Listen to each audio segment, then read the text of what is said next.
Hi friends, welcome back to Via Meditation channel. I've been receiving a few emails from some of my viewers, asking some questions.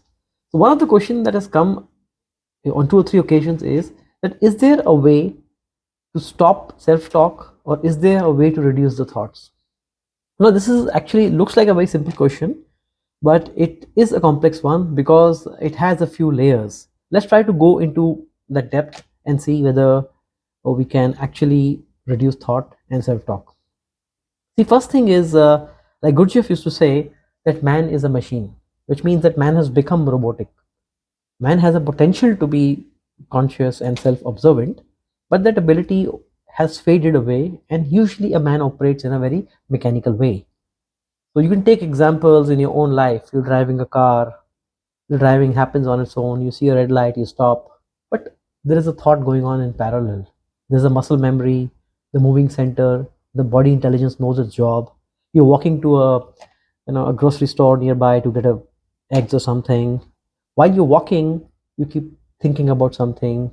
You go to the shop, do your job, come back, but thought goes on in the middle, which means while you have an ability to be conscious, but you tend to be a lot robotic.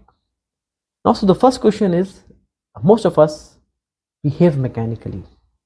Then the question comes is that how can we stop the self-talk? The first thing that is needed to stop the self-talk is to be aware that there's a self-talk going on, or there's an extra thoughts going on in your head.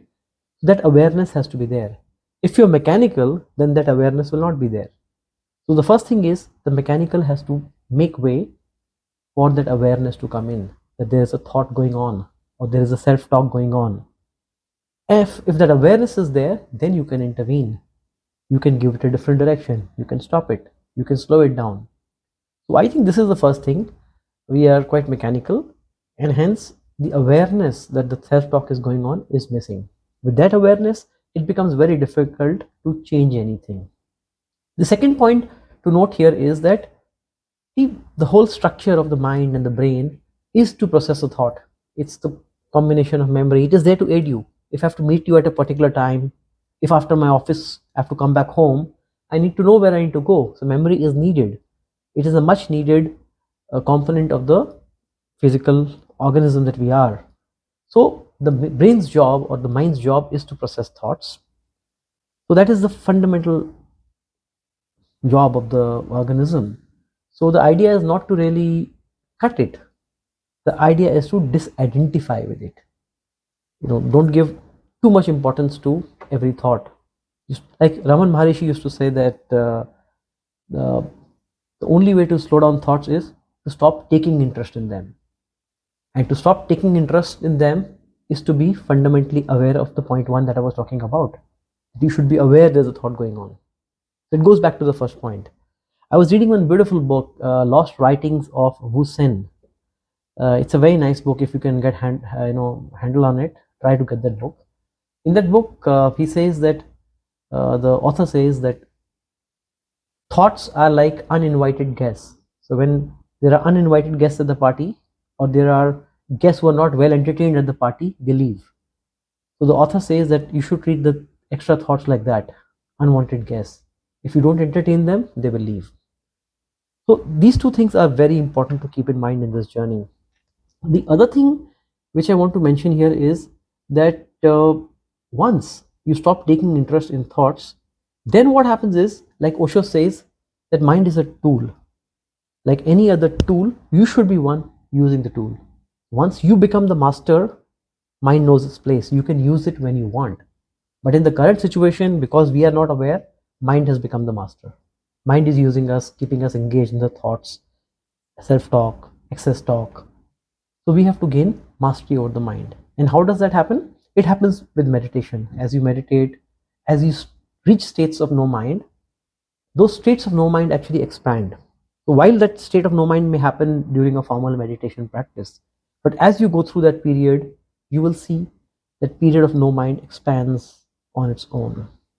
And as it expands, you will see that the awareness that you are different from the thought, that you are the observer, that observation becomes very solid.